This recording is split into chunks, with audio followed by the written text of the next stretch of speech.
Make the long story short, ang atong Ginoo nagsulti bahin sa pagka-materialistic or hedonistic, kanang pag-accumulate of things. Alang kanimo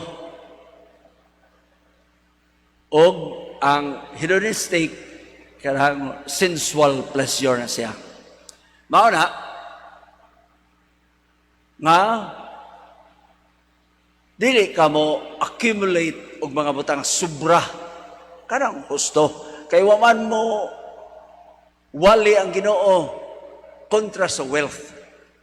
Wa say mag-ingon nga ayaw na gyud pag accumulate, ayaw nagtrabaho.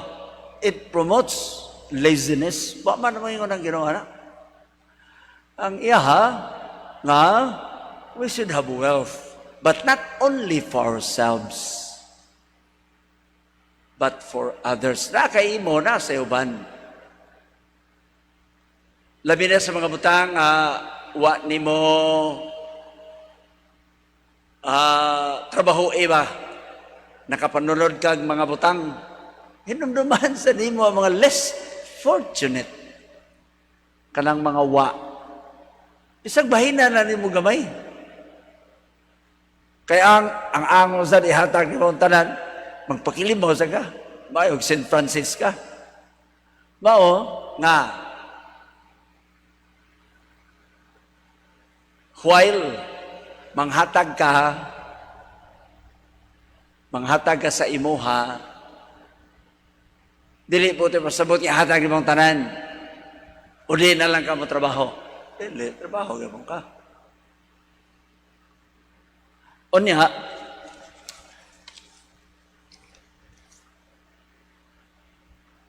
ang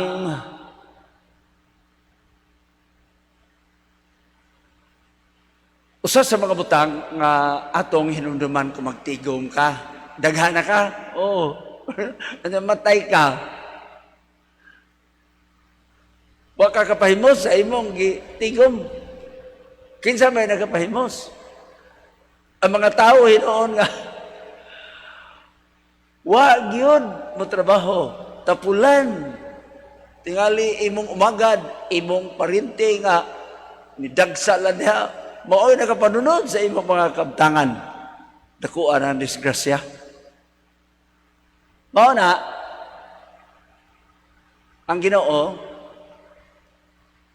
number 1 ang atong tumong sa material things, dili gid alang ra kanimo, kundi sa uban usab kinahanglan nga mo trabaho sab ka, dili ka mingon din akong trabaho kay ingon ng Ginoo nga dili maayo mo accumulate og mga material things. Dili para ra nimo, kundi para alang sa tanan. Unya, si T.S. Eliot, ingon siya, the last temptation is the greatest treason. To do the right thing for the wrong reason. Accumulate ka para ranimo. Ang para ranimo is the wrong reason. You are doing the right thing. Kaya mo naging ayaw. But we should know, makibaw ta, nga kinisiya, dili lang alam nimo, kundi sa tanan. Kayo ingon pa kita ni Ana, tingali jutere kayong pobre. O niya, maka-enjoy sa nanguban. Wa kumingon sad nga maka-promote siya laziness, daghan na kayo mag-atang nga tagaan. Mauna kita, kinahanglan kita usa sa mga tambag, education. We must educate our people sa bahin sa pagtinabangay. Dili ar mahimo kang lazy, tapulan ka. Dili lang ko musulti nga ang mga dili ang tanang itom nga To sa Amerika tapulan. Pero ang ilang psychology, ang mga puti dili kay ganahan sa mga itom. Nga naman, sige lang pangayo. Mo na ato nang hinumduman kanunay. It's good to work and have wealth, not only for ourselves, not only for our family, kundi sa tanan.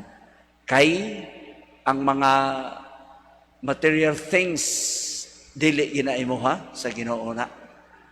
Unya imuha ng gamiton pagkabot sa kinabuhing dayon. Dili anhera sa kalibutan. Kay ingon baya, our days are numbered. Sa ngalan samahan sa Anak sa Espiritu Santo. Amen.